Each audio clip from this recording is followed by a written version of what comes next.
Teo. A já jsem Eda. To je Šotouš. Ano, Šotouš Eda. Dneska jdeme šotit do staničky Ostrava Třebovice. I když nebudem úplně na té stanici, budem vedle té stanice tak. No a když to ta Amy provede, to je normální. Edo, můžu? To je krásný peršan.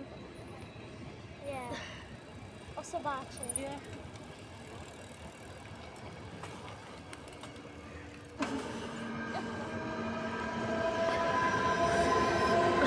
Tak radši máme.